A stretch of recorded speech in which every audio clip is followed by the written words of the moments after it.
से जो पीएम मोदी ने की है। लोग माननीय प्रधानमंत्री नरेंद्र मोदी जी की अपील को समझने में भूल कर रहे हैं। ऐसे में आप किस तरह से कन्वे कर रहे हैं एक मैसेज को? भविष्य में ऐसा ना हो कि हमें ईंधन और बाकी चीजों के चलते सख्त कदम उठाने पड़े। यहाँ पे ये भी आरोप लग रहा है, क्योंकि विपक्ष का जबरदस्त आरोप यही था कि आप पहले अपने से तो शुरुआत कीजिए। प्रधानमंत्री ने शुरुआत करी, विपक्ष शुरुआत करेगा। नमस्कार दोस्तों, आप देख रहे हैं आई ऑफ ट्रुथ और मैं हूं आपके साथ अनुजैन राउत और आज हमारे साथ हैं प्रवीण खंडेलवाल जी, सांसद हैं, बीजेपी के नए निर्वाचित सांसद हैं। सर, आपकी अपील हमने काफी वायरल भी हो रही है, रील जो आपने बनाई है, आपने भी अपील करी है लोगों से जो पीएम मोदी ने की है।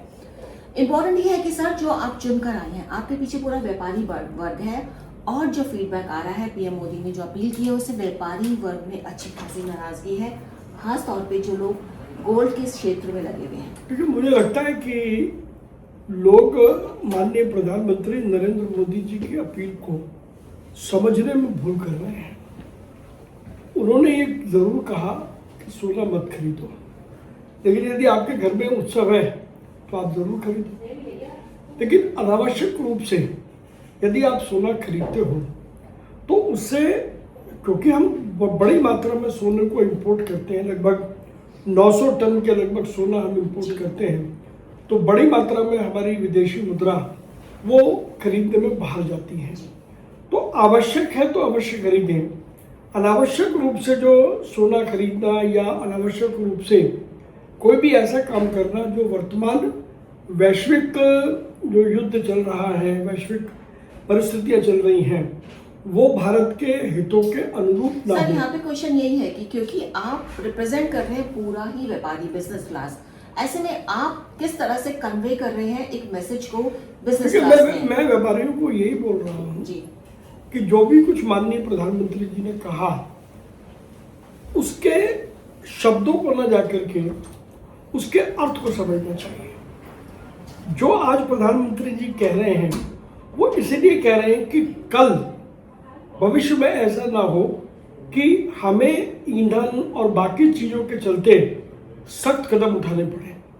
तो भविष्य के भारत को समर्थ भारत बना रहे, हमारे यहाँ गतिविधियां सारी चलती रहे, तो आज छोटे छोटे काम यदि हम करेंगे तो उससे हम अपने भविष्य को बेहतर बना सकते हैं। ऐसे एमपी आप कितना कन्विंस करवा पा रहे हैं लोगों को? देखिए, लोग कन्विंस हो रहे हैं, मुझे कन्विंस कराने की आवश्यकता नहीं है।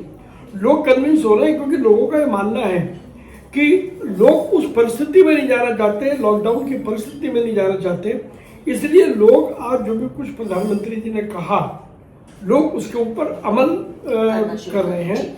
जी सर, दूसरा क्वेश्चन मेरा यही है कि विपक्ष जैसा कह रहा है और बिल्कुल ठीक भी है कि आप दूसरों को नसीहत दे रहे हैं, पीएम मोदी ने एक अपील की है, लेकिन विपक्ष का ये कहना है कि अपने आप वीआईपी कल्चर क्यों नहीं खत्म करते हो? जिस तरह की वीडियो वायरल हो रहे हैं, अभी परसों एक वीडियो वायरल हुआ गुरुग्राम में, इंद्रजीत सिंह है, उनका पूरा काफिला कारों का गया। देखिए, अगर आप आज देखें जी आज जी प्रधानमंत्री जी ने, जबकि उनको सुरक्षा के प्रोटोकॉल उनके बहुत स्पेसिफाइड है, उसके बावजूद उन्होंने अपनी सुरक्षा को आधा कर दिया।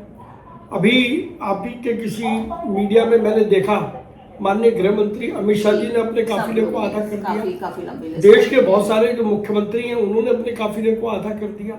तो कहीं ना कहीं हमने शुरुआत तो की है। शुरुआत यहाँ पे ये भी आरोप लग रहा है, क्योंकि विपक्ष का जबरदस्त आरोप यही था कि आप पहले अपने से तो शुरुआत कीजिए, जनता से आप बाद में अपील कीजिए।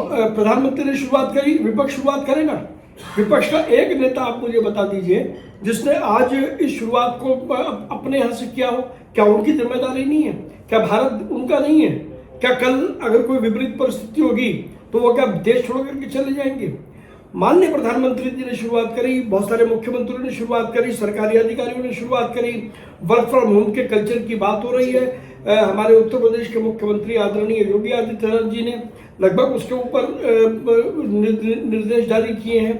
पश्चिम बंगाल के नए नवनिर्वाचित मुख्यमंत्री ने निर्देश जारी किए हैं। हमने तो शुरुआत कर दी, लेकिन विपक्ष कहाँ है? विपक्ष कहाँ है? तो आपका ये कहना है कि विपक्ष कहाँ है। सर, एक क्वेश्चन ये भी उठ रहा है, एज ए एमपी आपका कितना काफिला रहता है, और एज ए एमपी जितने भी एमपी है जैसे आप रिप्रेजेंट कर रहे हैं चांदनी चौक को, एज ए एमपी क्या योगदान दे सकते हैं? हम सब जो दिल्ली के सांसद हैं या अधिकांश सांसद हैं, हम केवल एक गाड़ी के अंदर चलते हैं अब कोई हमको ये भी कह सकता है कि गाड़ी आप क्यों इस्तेमाल पेट्रोल में करते हो, चाहिए जी, बिल्कुल ठीक है। लेकिन आप ये अंदाजा लगाएं कि हमें दिन में 10, 15, 12 जगह जाना पड़ता है।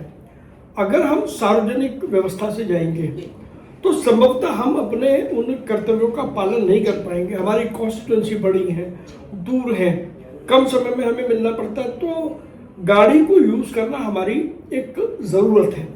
लेकिन एक से अधिक गाड़ी हमारे किसी भी सांसद के पास में नहीं है, ये बात मैं आपको कह सकता हूँ। मैं समझता हूँ कि एक सांसद के रूप में अगर मुझे अपने कर्तव्यों का निर्वहन करना है, यदि मुझे एक छोर से दूसरे छोर जाना है और वहाँ पर भी अगर मैं सार्वजनिक व्यवस्था को यूज करूँगा तो स्वाभाविक है 4 काम मेरे छूटेंगे। बिल्कुल ठीक। तो वो काम ना छूटे तो अन्य नहीं तो हम तो सार्वजनिक व्यवस्था में जाने को तैयार हैं।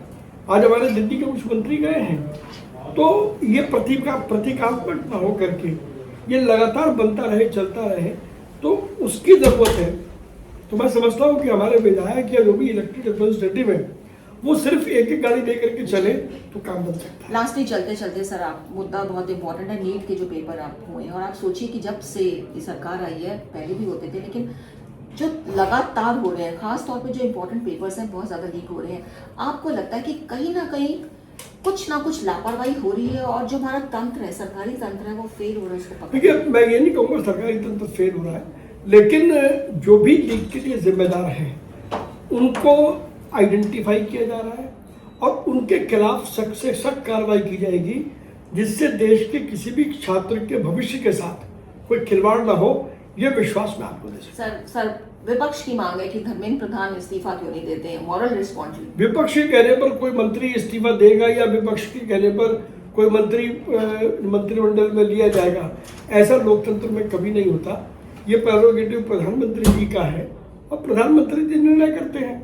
विपक्ष की सलाह की आवश्यकता मुझे लगता है हम लोगों को है नहीं। तो प्रवीण जी, बहुत बहुत शुक्रिया आपने चैनल से बात करी। एक बात आपकी जो अपील करी और बिल्कुल सामने है कि विपक्ष, आपके तो प्रधानमंत्री के कहने पर तमाम मंत्री, सांसद सब एकजुट हो गए, लेकिन विपक्ष, कौन सा ऐसा विपक्ष का नेता है जिसने अमल किया है और गाड़ियों का काफिला लेना छोड़ा है? आपको बहुत बहुत शुक्रिया, आपने हमारे चैनल से बात की। नमस्कार। हमारे चैनल आई ऑफ ट्रुथ को सब्सक्राइब कीजिए YouTube पर, इसे फॉलो कीजिए Facebook पर, Instagram पर, Twitter पर और कू पर। हमारे चैनल के बारे में फीडबैक देने के लिए हमें मेल कीजिए ioftruth.6@gmail.com पर।